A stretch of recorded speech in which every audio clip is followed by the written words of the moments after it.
అనగనగా ఒక పరశురాముడు. ఆ పరశురాముడు ఎలా పుట్టాడు? కర్ణుడికి ఎందుకు శాపం ఇచ్చాడో తెలుసుకుందాం. ఓకేనా?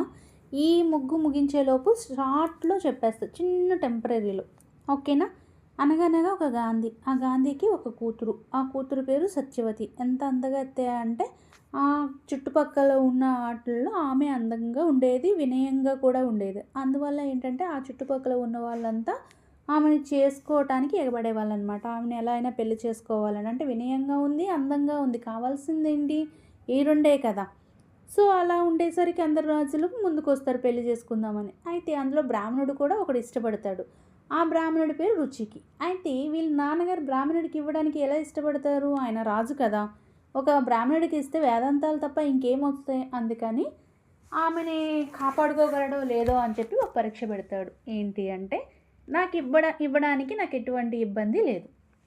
అందువల్ల నువ్వేం చేస్తావంటే 1000 గుర్రాలు, చంద్రుడు ఎంతైతే తెల్లగా ఉంటాడో, పౌర్ణమి రోజు నిండు చంద్రుడు ఎంతైతే తెల్లగా ఉంటాడో అలాంటి తెల్లగా ఉన్న గుర్రాలు 1000 కావాలి. అందులోనూ ఒక చెవి నల్లగా ఉండాలి. అలాంటివి ఏమైనా ఉంటే తీసుకొచ్చి నాకు ఇవ్వని చెప్పేసి అంటారనమాట. బ్రాహ్మణుడు అంటాడు, సరే తీసుకొస్తే ఇస్తారా అని అడుగుతారు. రాజు చెప్పిన మాట తప్పడు, అన్న మాట తప్పడు. కాబట్టి ఈ మాటే నా శాసనం అన్నట్టు రమ్యకృష్ణ చెప్పిన డైలాగ్ ఆయన వేశారనమాట. అన్న తర్వాత బ్రాహ్మణుడు ఇష్టపడ్డాడు కదా, ఎలానైతేనే ఆ ఇష్టానికి 1000 గుర్రాలు దొరుకుతాయి. అడవిలో పట్టేసి తీసుకొస్తారు. తీసుకొచ్చిన తర్వాత ఈయనకి ఇస్తారు. అప్పుడు సత్యవతిని పెళ్లి చేసుకుంటాడు ఆయన. సత్యవతి ఋషికి పెళ్లి చేసుకుంటారు. అయితే వీళ్ళు బ్రాహ్మణ్స్ కదా, వీళ్ళ నాన్నగారు భృగు వంశస్థుడనమాట. ఆయన తపస్వి. ఎంత తపస్వి అంటే శివుడు పార్వతులు వీళ్ళందరూ కూడా కనిపిస్తారు ఆయనకి డైరెక్ట్గా. వాళ్ళ దగ్గరికి వెళ్ళి మాట్లాడే అంత తపస్వి. అయితే ఒక వరం అడుగుతుంది సత్యవతీదేవి.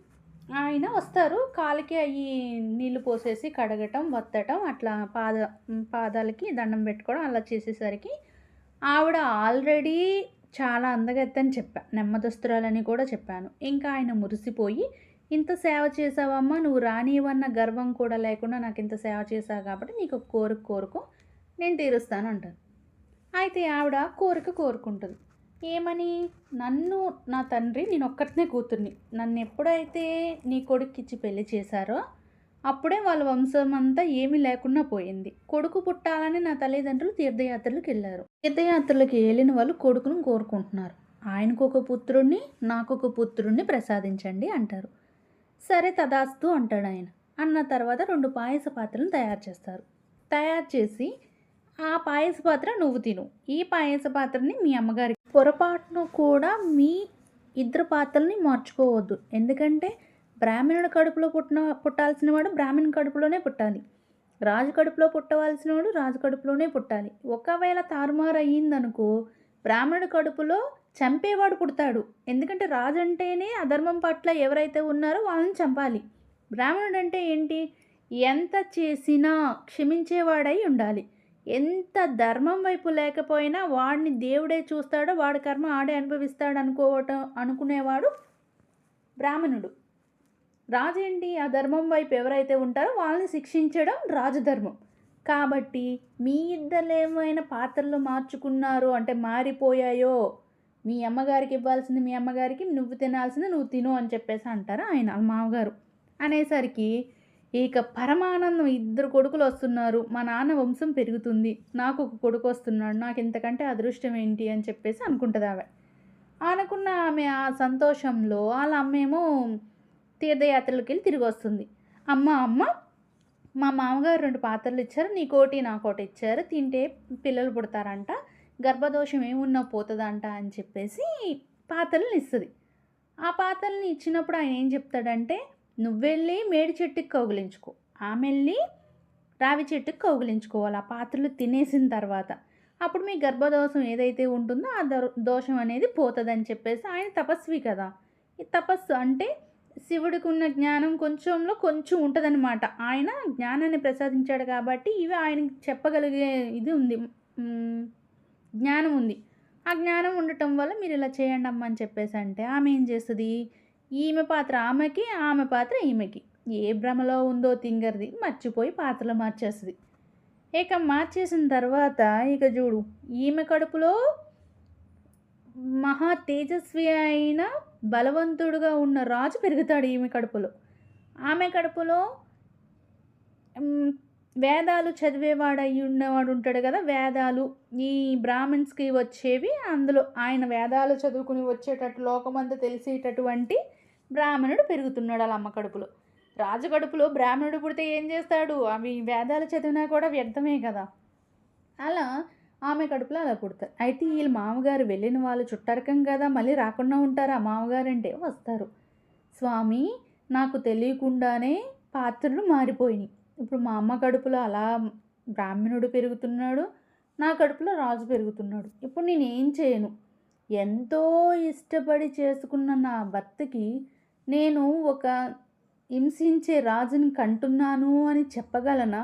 బ్రాహ్మణ్ కడుపులో పుట్టి ఒకరిని చంపితే మాకు ఎంతో పాపం. బ్రాహ్మణుడు చంపకూడదు కదా తండ్రి, ఇప్పుడు నన్ను ఏం చేయమంటారని మామగారిని వేడుకుంటుంది. ఏడుస్తూ బోర్ను ఏడుస్తూ వేడుకుంటుంది. అయితే అమ్మ నువ్వు అన్నది కరెక్టే, కానీ ఇప్పుడు నేను చెప్పేది ఏంటంటే మీ అమ్మ కడుపులో పుట్టిన వాళ్ళని అయితే మార్చలేం, కానీ నీ కడుపులో ఈ పిండం మనవడుగా పుట్టడానికి నీకు ఒక వరం ఇస్తున్నాను తల్లి అంటది. అయితే నాకు వేదాలు పఠించేవాడయ్యి ఉండాలి తండ్రి, అలాంటి కొడుకుని నాకు ఇవ్వండి అని చెప్పేసి కోరుకుంటుందన్నమాట. అయితే సరేనమ్మా, ఈ పిండం మళ్ళీ వస్తుంది కాబట్టి తదాస్తు అంటారు. అలా వాళ్ళ అమ్మ కడుపులో ఏమో విశ్వామిత్రుడు. విశ్వామిత్రుడు అంటే ఎవరు? రాముడు గురువు, తెలిసిందే కదా. రాముడు గురువు ఎవరు? విశ్వామిత్రుడు. అలా వాళ్ళ అమ్మకు పుట్టిన వాళ్ళు అలా విశ్వామిత్రుడు అవుతాడు. ఈమెకి పుట్టిన వాళ్ళు మట్టుగా పరశురాముడు పుట్టడు, ఎందుకంటే మనవడుగా పుడుతున్నాడు కదా. ఈయనకి మట్టుగా వేదాలు నేర్చుకున్న బ్రాహ్మణుడే పుడతాడు. అమ్మాయ్య అనుకుంటుంది ఇక వాళ్ళ హస్బెండ్కి, మీరు నన్ను కోరుకున్నందుకు నీకు నేను పుత్రుడిని ఇలాంటి వాడిని ఇచ్చానని చెప్పి చెప్పుకుంటుంది అనమాట. ఆమె చేసే చిన్న పొరపాటు అంత ఇదవుతుంది. అయితే ఈయన కడుపులో పుట్టినవాడు ఈయన కడుపులో పుట్టిన వాళ్ళు ఎవరు? ఆయన అగ్నిశర్మ కదా. అగ్నిశర్మ భార్య రేణుకాదేవి. రేణుకాదేవికి పరశురాముడు పుడతాడు. పరశురాముడు ఎన్నోవాడు? 5వ వాడు.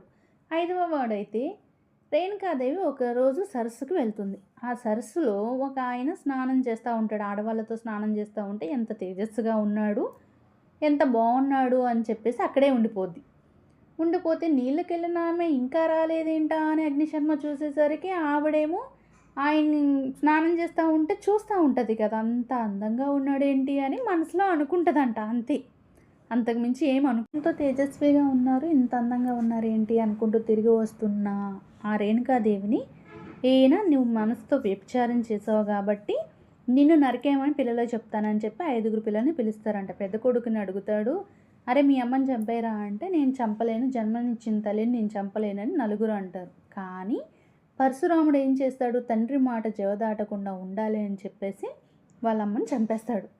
చంపేసిన తర్వాత వాళ్ళ తండ్రి ఏమో సంతోషించి నీకేం వరం కావాలి అని చెప్పేసి పరశురాముడిని అడుగుతాడు. పరశురాముడిని అడిగినప్పుడు తండ్రి నాకు ఒక వరం ఇస్తానన్నారు, మాట తప్పరగా అంటారు. మాట తప్పనైనా నువ్వేం కావాలో కోరుకో అంటే నా తల్లిని బతికించు అంటాడంట పరశురాముడు. అప్పుడు వాళ్ళ తండ్రి కోరిక తీరింది, ఆ మనస్పర్ధ లేదు, ఇక పూర్తిగా అంతటితో అంతమైపోయింది, తల్లి బతికింది. అలా చేసిన పరశురాముడు అక్కడితో సమాప్తం అయిపోయింది తల్లిదండ్రులతో. అలా అలా కొన్ని ఇయర్స్ జరిగిపోతాయి, అలాగా అయిపోయిన తర్వాత తండ్రి తపస్సు చేసుకుంటూ ఉంటాడు. బ్రాహ్మిన్స్ కదా, తపస్సు చేసుకుంటూ ఉంటారు. తపస్సు చేసుకుంటూ ఉంటే కార్తీక వీర్య అని చెప్పేసి ఒక ఆయన ఉంటాడు. 1000 చేతులున్న ఆయన వాళ్ళ తండ్రిని వచ్చి నరికేస్తాడు. తపస్సు చేస్తున్న ఆయన్ని, అంటే వీర్య అంటే ఏంటంటే అధర్మం వైపు ఉండటం, ఎంతమంది ఉంటే అంతమంది చంపేయడమే ఆయన పని. ఎంతమంది బ్రాహ్మణ్స్ ఉన్నారంటే వీళ్ళ దగ్గర కామధేనువు అని ఒక ఆవు ఉండేది. ఆ ఆవుని ఆయన తీసుకెళ్ళిపోతాడు, కార్తీక వీర్యుడు అని చెప్పేసి ఆయన తీసుకెళ్ళిపోతాడు. ఒక రాక్షసుడు 1000 చేతులు ఉన్న ఆయన తీసుకెళ్ళిపోతే ఈ పరశురాముడు వెళ్ళి ఆయన చంపేస్తాడు. ఎంత బలవంతుడు అంటే ఈ నిమిషాల్లో చెప్తా చూడు. ఇటు నుంచి రావణుడు పైనుంచి వెళ్తున్నాడు, సంధ్యాకాలంలో ఈయన స్నానాలు చేస్తున్నారు, ఆడవాళ్ళతో స్నానాలు చేస్తూ ఉంటే రావణుడు అటుగా వెళ్తాడు. ఎవరి ఇల్లు నన్ను డిస్టర్బ్ చేస్తుంది ఏంటి ఇది అని చెప్పేసి సంధ్యాకాలంలో దండం పెట్టుకుంటూ ఉంటే డిస్టర్బ్ చేస్తున్నాడని ఈ రావణుడు అక్కడ 1000 చేతులు ఉన్న దగ్గరికి వెళ్తాడు, కార్తీక వీర్యుడి దగ్గరికి వెళ్తాడు. వెళ్ళిన తర్వాత రావణుడు వచ్చాడేంటి అనుకోలేదు, 10 తలలు ఉన్న పురుగు నా దగ్గరికి వచ్చింది ఏంటి అని చెప్పేసి ఆ రావణుడిని చేత్తో ఇలా తీసి అట్లా ఇసిరేస్తాడు అంతే రావణుడిని. ఇక అసలు రావణుడు ఎక్కడ పడ్డాడో కూడా తెలియనంత అంత బలశాలి. అలాంటి ఆయన్ని పరశురాముడు కార్తికేయుని 1000 చేతులు ఉన్నవాడిని చంపేస్తాడనమాట. పరశురాముడు చంపేసిన తర్వాత వాళ్ళ తండ్రికి వచ్చి చెప్తాడు. వాళ్ళ తండ్రికి వచ్చి చెప్పేసరికి వాళ్ళ తండ్రి ఏమంటాడు, ఓరి ఓరి బ్రాహ్మణ రూపంలో ఉండి నువ్వెంత తప్పు చేసావురా, తపస్సుకు వెళ్ళు అని చెప్పేసి అంటారు. అయితే తపస్సుకి పరశురాముడు వెళ్తాడు. పరశురాముడు వెళ్ళిన తర్వాత కార్తికేయుడు కొడుకు ఉంటాడు. వాడు కొడుకు ఏం చేస్తాడంటే, నా తండ్రిని నువ్వు చంపుతావా, నా తండ్రిని చంపడానికి నీకెంత ధైర్యం అని చెప్పేసి తిరిగి వస్తాడు. తిరిగి వచ్చి వాళ్ళ నాన్న తపస్సు చేసుకుంటా ఉంటే నాన్నని చంపేస్తాడనమాట. నా తండ్రిని నీ కొడుకు చంపాడు కాబట్టి నేను చంపేశాను అని చెప్పి చంపేస్తాడనమాట. చంపేసిన తర్వాత తన తల్లి అయిన రేణుకాదేవి 21 మార్లు పిలుస్తుందంట. 21 సార్లు ఆయనకి వినపడేటట్లు అంత బిగ్గరగా అరుస్తూ 21 సార్లు పిలుస్తుందంట. పిలిచేసరికి పరశురాముడు పరుగున వస్తాడు. ఏమైందమ్మా అంటే, వాళ్ళ తండ్రిని నువ్వు చంపావంట, ఆయన వచ్చి మీ తండ్రిని చంపేశాడంటే, వాళ్ళు అధర్మం వైపు ఉన్నారు కాబట్టి వాళ్ళ తండ్రిని చంపాల్సి వచ్చింది. నా తండ్రి ఏం చేశాడని చంపారు అని చెప్పేసి గొడ్డలు పట్టుకొని ఇక పరుగుమని వెళ్తాడు. వెళ్ళి అక్కడ ఎంతమంది అయితే క్షత్రియులు ఉన్నాడు వాళ్ళందరినీ చంపేస్తాడు. అయితే పరశురాముడు ఆడవాళ్ళు ఉన్న చోటకు వెళ్ళరు. అలాంటిది కొంతమంది క్షత్రియులు గాజులు వేసుకొని గాజులతో సైగ చేస్తున్నారంట, మేము ఆడవాళ్ళం, మీరు లోపలికి రాకూడదు అని చెప్పేసి చాలామంది అలా బతికిపోయారు అంతే రాక్షసులు. అంతేగాని కొంతమంది ఏంటి 21 మార్లు చంపిన అక్కడ ఎవరైతే అధర్మం వైపు ఉన్న వాళ్ళందరినీ, పుట్టిన బిడ్డలను కూడా చంపేశాడు. కడుపులో ఉన్న పిల్లలను కూడా తీసి చంపేశాడు పరశురాముడు. కొంతమంది గాజులు వేసుకొని ఇటు ఆడవాళ్ళు ఉన్నారు అన్నట్టు గాజులు వేసుకున్న చోటుకి వెళ్ళారంటే, అక్కడ ఆడవాళ్ళు ఉంటే ఆయన వెళ్ళరు, ఆడవాళ్ళని చంపరు కదా. అయితే ఆ గాజులు వేసుకుని ఇలా గాజులు ఊపితే వాళ్ళని మట్టిగా వదిలేశాడు ఆ రోజుల్లో రాక్షసుల్ని. అందుకని కొంతమంది రాక్షసులు బతికిపోయారు, మిగతా వాళ్ళందరినీ చంపేశాడనమాట.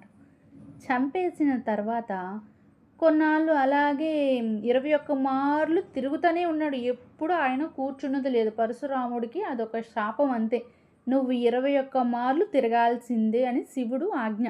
అలా తిరుగుతూనే ఉంటారు. అయితే ఒకటి మట్టుగా అంత బలం రావడానికి కారణం శివుడు ఆయన ఒక చిన్న అంశను పెడతారనమాట. ఆయన లోపల ఒక బలం అనేది ఇస్తారు. అందువల్లనే ఆ శివుడు చెప్పినట్లు పరశురాముడు చేస్తాడు. పరశురాముడు చేసిన తర్వాత అట్లాగే వెళ్ళిపోతూ ఉంటాడు. కొన్నాళ్ళకి గురువు అవుతాడు. ఎట్లా అయితే భూమి, ఆయన దగ్గర ఉన్న భూమిని ఒక ఋషికి ఇచ్చేస్తాడనమాట. ఈ భూమి అంతా కూడా పరశురాముడిదే. ఆ పరశురాముడు ఒక ఋషికి ఇచ్చేస్తాడు. ఈ భూమండలం అంతా 21 మార్లు ఎంతమంది అయితే రాక్షసులు ఉన్నారో ఆ రాక్షసులందరినీ చంపేశాను అని చెప్పి అనుకుంటారు. గాజులు వేసుకున్న వాళ్ళని వదిలేశాడని ఆయనకు తెలీదు. అయితే ఇక అక్కడ ఉన్న భూమి అంతా ఇచ్చేస్తాడు. అయితే సముద్రదేవుడి దగ్గరికి వెళ్తాడు. సముద్రదేవుడి దగ్గరికి వెళ్ళి, ఓ సముద్రదేవా, నాకు ఒక చిన్న ప్లేస్ ఇవ్వు అని చెప్పేసి అంటారు.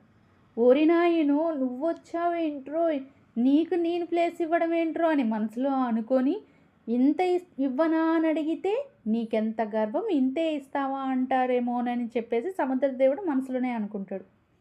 సరే ఇంతకంటే ఎక్కువ ఇద్దామా, కొంచెం ఇద్దాం, ఈయన వరకు సరిపోయేటట్టు ఇద్దామా అనుకుంటే, నాది ఇంతే అనుకుంటున్నావా, నేనే భూమిని దానం చేశాను, నాకు ఇంత ప్లేస్ ఇస్తావా అని చెప్పేసి అంటాడేమోనని సముద్రదేవుడు మనసులోనే అనుకుంటాడు. అనుకున్న కొంతసేపటికి ఏమవుతుంది అంటే, ఆయన తండ్రి నువ్వే కోరుకో పరశురామ, నీకెంత కావాలో అంత ప్లేస్ ఇస్తాను అని చెప్పేసి అంటారనమాట. అన్న కొంతసేపటికి పరశురాముడు, అయితే సముద్రదేవ, నేను గొడ్డలు ఇసురుతా, ఇది ఎక్కడ వరకు అయితే వెళ్తుందో అక్కడ వరకు ప్లేస్ ఇవ్వని చెప్పి అడుగుతారు.